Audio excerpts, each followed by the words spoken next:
Hola, welcome to Cash Spanglish. This is Sai from very sunny Puerto Rico. How are you doing today? I hope you're having an amazing day. So today, my video is going to be a little different because today I want to talk about how I stopped living paycheck to paycheck.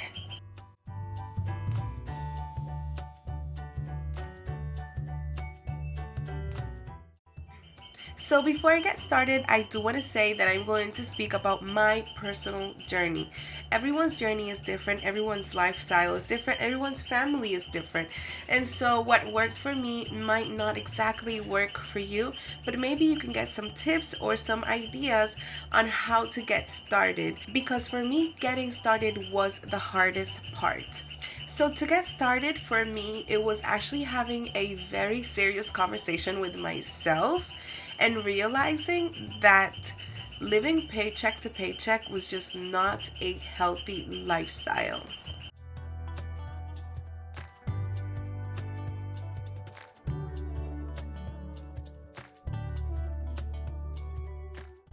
So for me, this was the very first thing I had to do, and it was really hard. It was really hard coming to terms with myself and knowing that I had to make a change ASAP. I couldn't wait any longer. So when I finally realized and I accepted that living paycheck to paycheck was not a healthy lifestyle for me, I was already almost 40 years old. I know a lot of people discover that in their 20s, in their 30s, and I was in my 30s. I was almost 40, but it just goes to show that it is never too late to actually have a sit down with yourself and want to make a change and make a change for the better. So after I accepted that this was not healthy for me and that I wanted to actually make a change in my lifestyle, I sat down and took a hard look at my expenses.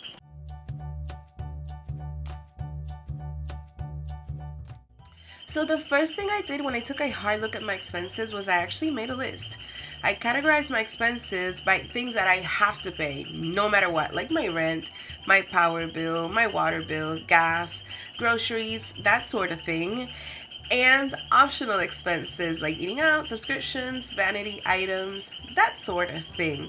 And so when you sit down and do that, you realize that you have needs and you have wants. And so the needs are those things that you absolutely need. You need a roof over your head. You need power, you need water, you need gas for your car. Those are needs. And then there's your wants. You want a new pair of boots. You want a new purse. You want a new phone. Sometimes you need a new phone. Sometimes you need a new pair of shoes because your old one's broke, whatever.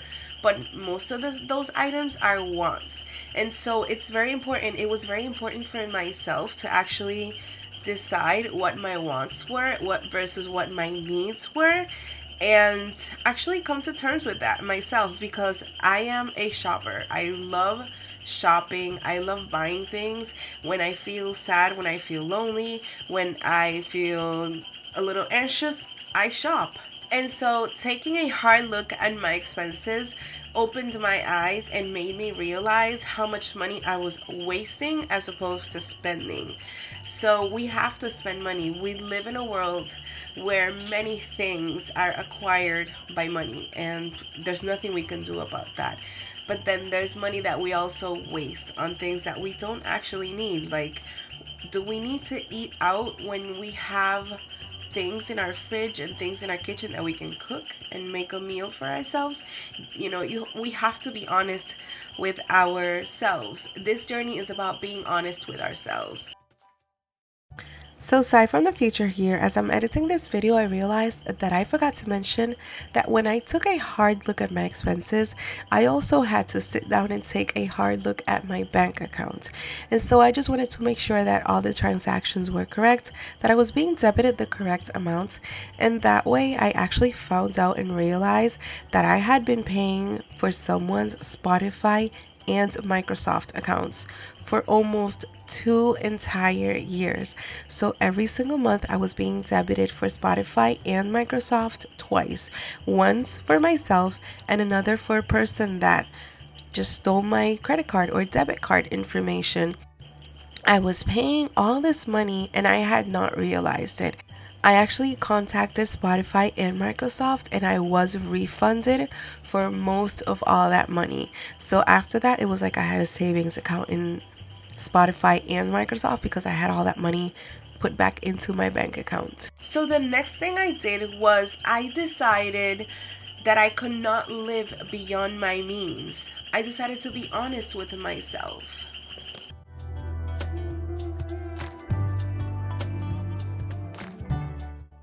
So sometimes we just have to admit and realize that our financial crisis is due to us trying to live beyond our means. And so it's great to have a brand new car, it's great to have a brand new phone, it's great to have the latest technology. Those things are amazing, but sometimes we just cannot afford it. And so it is so important that we are honest with ourselves and realize what we can afford and what we cannot afford. And so when I moved back to Puerto Rico, I used to live in Florida. I needed a car to get around, and I wanted a brand new car. I'm not gonna lie, I wanted a brand new SUV, but I really had to sit down with myself and realize I cannot afford a brand new car. I cannot afford a car note. And so what I did was I saved and saved and saved some money, and my husband also helped out, as I've said in my channel before, and I got a nice used car that I don't owe to the bank, and it is working perfectly fine. And it takes me from point A to point B, which is what I need a car for. And so that truly was an exercise of self-control, realizing that I could not live beyond my means. So the next thing I did in this journey was assign myself a budget for the things that I spend the most on.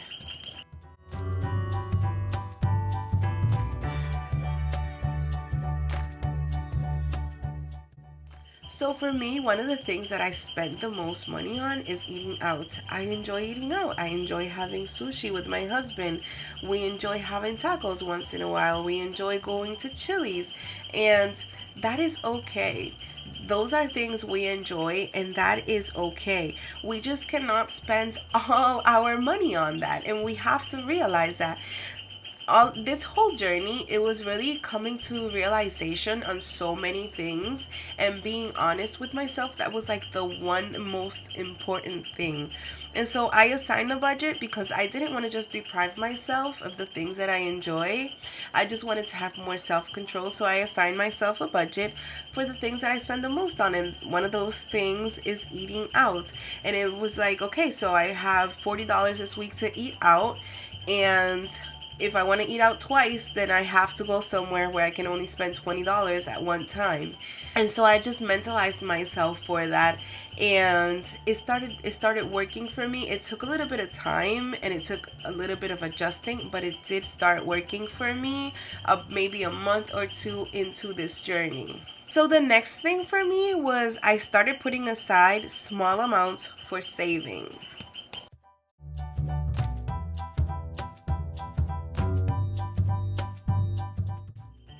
So when I started this journey, I had no savings.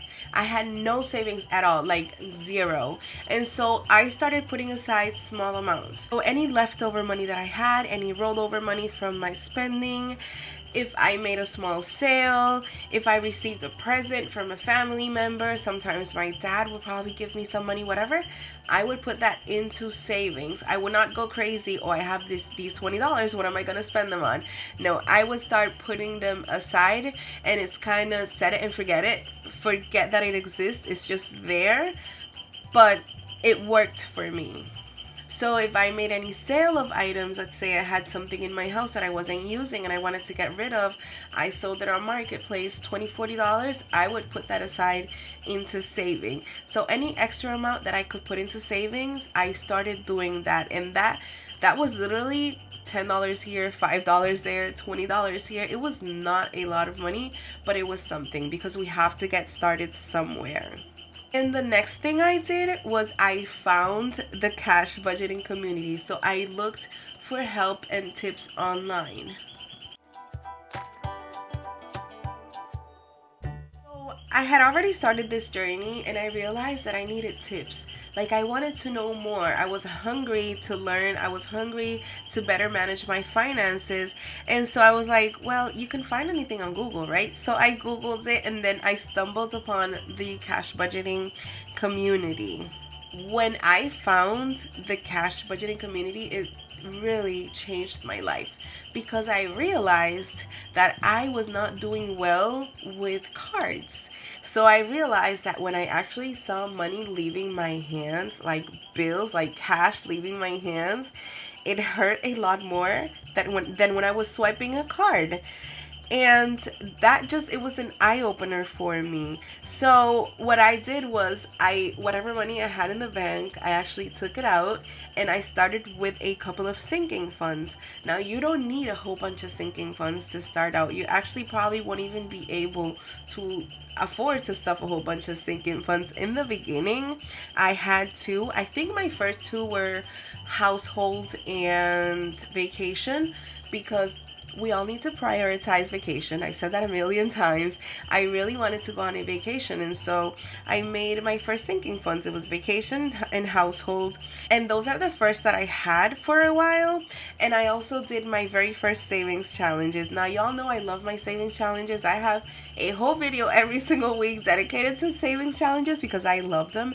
My very first challenge was a dollar a day challenge. So when I sat down with myself, I said, I can definitely afford $7 a week, right? $1 a day. And so I did that for a whole year. And at the end of the year, I had $365. And I could not even believe that I had managed to save that much. I was so impressed with myself.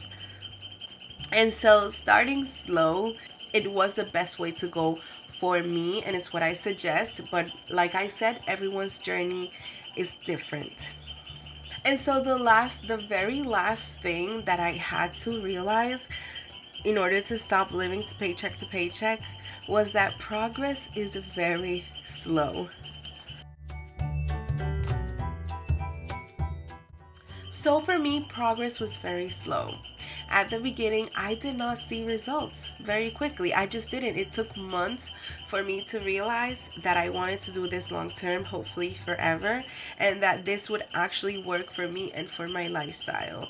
So I would say if you're just getting started, you're not seeing any progress, give it time. It'll take months, it can take a year, it can take over a year, but if you are consistent, it'll give you results in the long run. I've said it a million times.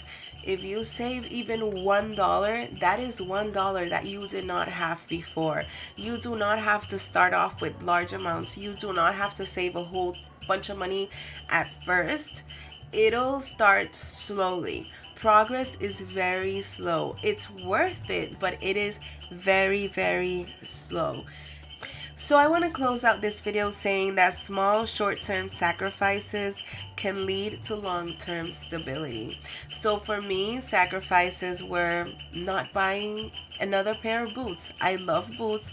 I love wearing boots, even though I live in a country that has 90-degree weather almost all year long.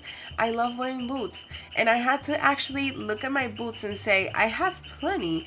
Do I need a new pair of black boots? I have 3 already. Those were the small sacrifices that I made. It was realizing that there were things that I did not need, that I just wanted. And I had to sacrifice them in order to have long-term results. And so this is my journey. This is how I stopped living paycheck to paycheck. This is what worked for me. And I hope that even one of these things can actually work for you as well, or can give you an idea how to make it your own so that it'll work for your journey as well.